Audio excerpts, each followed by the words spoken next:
सहाबा रज़ियल्लाहु अन्हुम अपने रोते हुए बच्चों को खाना नहीं बल्कि ऊन के खिलौने थमा दिया करते थे। जब वो भूख से तड़पते तो उन्हें बहला दिया जाता था, मगर इफ्तार से पहले खाना नहीं दिया जाता था।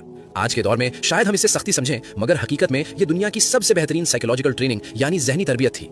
ये बात मैं अपनी तरफ से नहीं कह रहा। सही बुखारी की हदीस नंबर 1960 है। हजरत रुबैया बिनते मुअव्विज़ रज़ियल्लाहु अन्हा बयान करती हैं कि जब मदीना में आशूरा के रोजे का हुक्म आया तो हम बड़ों के साथ साथ अपने छोटे बच्चों को भी रोजा रखवाते थे।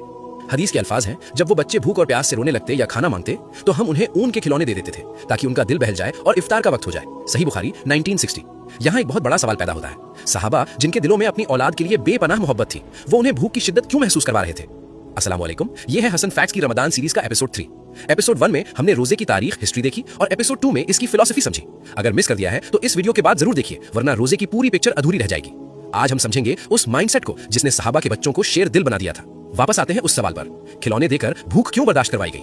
क्योंकि सहाबा एक बहुत गहरा नफ्सियाती उसूल, साइकोलॉजिकल रूल जानते थे। वो जानते थे कि ये सजा नहीं, ये जिंदगी की तैयारी है। लॉजिक समझिए, अगर आज बचपन में ये बच्चा अल्लाह के हुक्म पर अपनी हलाल भूख और हलाल प्यास पर काबू पालेगा तो कल जवानी में ये अल्लाह के हुक्म पर हराम ख्वाहिशों पर भी आसानी से काबू पालेगा। रोजा सिर्फ पेट खाली रखने का नाम नहीं है, रोजा एक शील्ड, ढाल है। जिस इंसान के अंदर इतना तकवा आ गया कि वो ठंडे पानी का गिलास सामने होने के बावजूद नहीं पीता सिर्फ इसलिए कि मेरा अल्लाह देख रहा है, तो क्या वो इंसान अकेले में बदनजरी से नहीं बचेगा?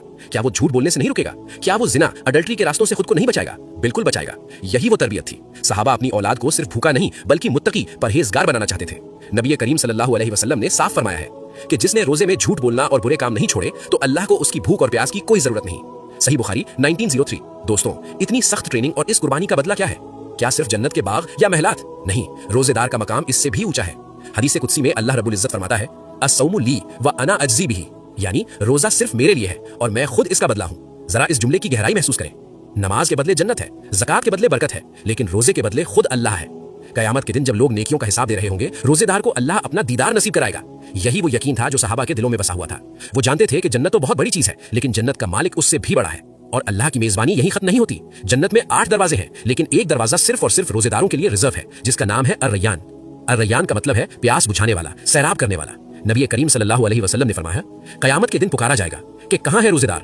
वो खड़े होंगे, उनके अलावा उस दरवाजे से कोई दाखिल नहीं होगा, और जब वो चले जाएंगे तो वो दरवाजा हमेशा के लिए बंद कर दिया जाएगा। तो ये थी रोजे की अजमत और सहाबा की तरबियत। लेकिन याद रखें, हमारा दीन फितरत वाला दीन है। अल्लाह अपने बंदों पर उनकी ताकत से ज्यादा बोझ नहीं डालता। क्या ये सख्ती बीमारों, बूढ़ों और मुसाफिरों पर भी है? क्या हामिला औरतों को भी रोजा रखना फर्ज है? एपिसोड 4 बहुत अहम, क्रिटिकल होने वाला है। उसमें हम जानेंगे अल्लाह की दी हुई छूट के बारे में।